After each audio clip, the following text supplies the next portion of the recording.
Now, I've been saying this for a long time on this channel. I have no idea who advises the Jubilee government. I have no idea.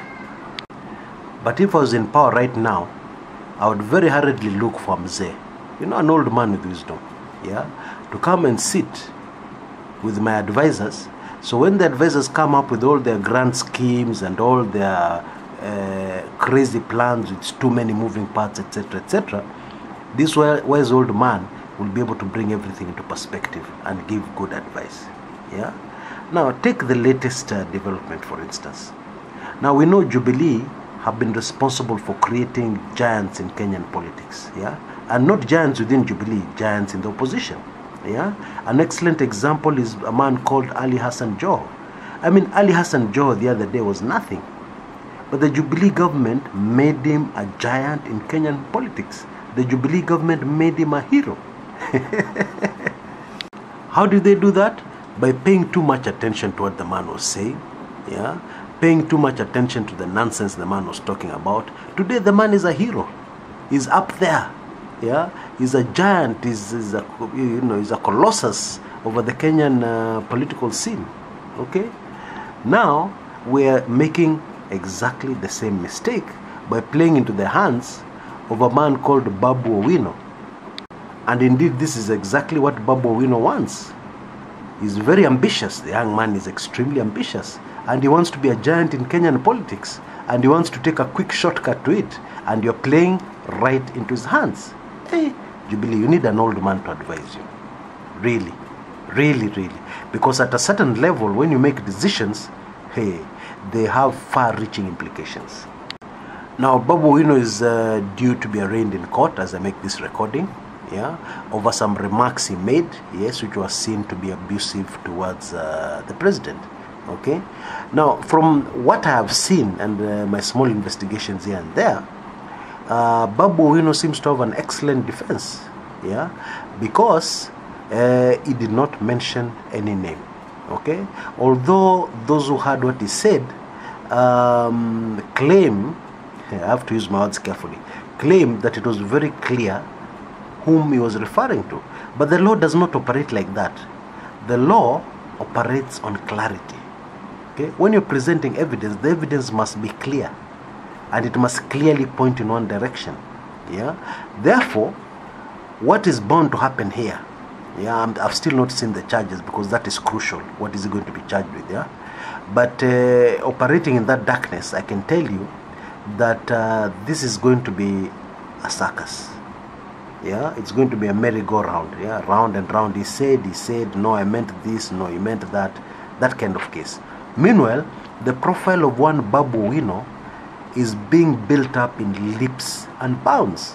And you're building up an opposition figure. You're building up the profile of an opposition figure. Hey, that's politics. That's how it works out. Who advises Jubilee? There are dozens of other wiser ways that this would have been handled. Number one, when faced with when you're in politics and when you're at certain levels, you don't operate emotionally. Because emotion, anybody in fact, immediately you bring emotions into something, it clouds your judgment. And you're not able to make the right decisions. Okay?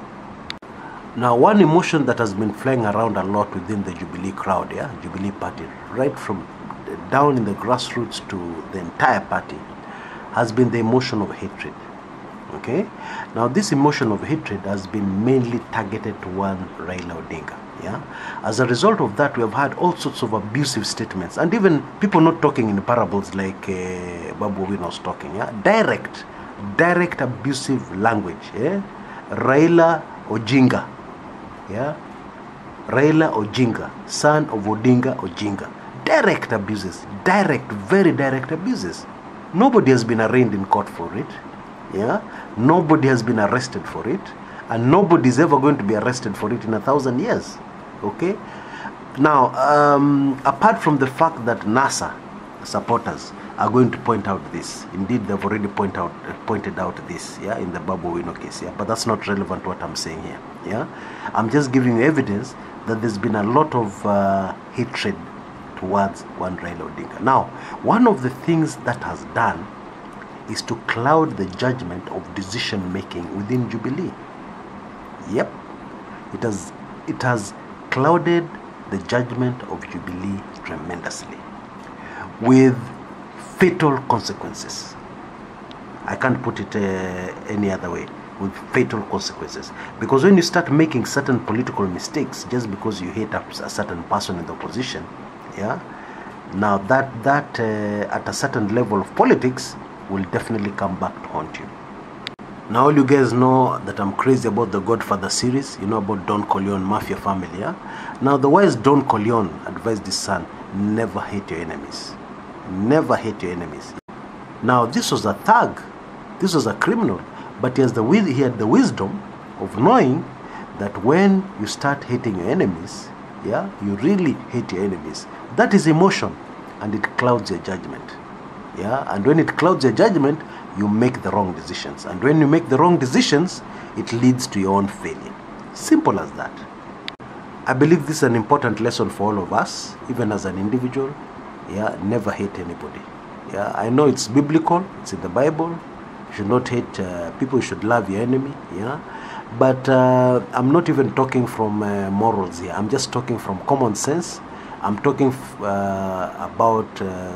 I'm talking strategically. Yeah, if you want to make good decisions in life, never hate your enemies. You'll always make the wrong decisions, because when emotions are involved, wrong decisions are always made. Until next time, this is Chris Kumekucha.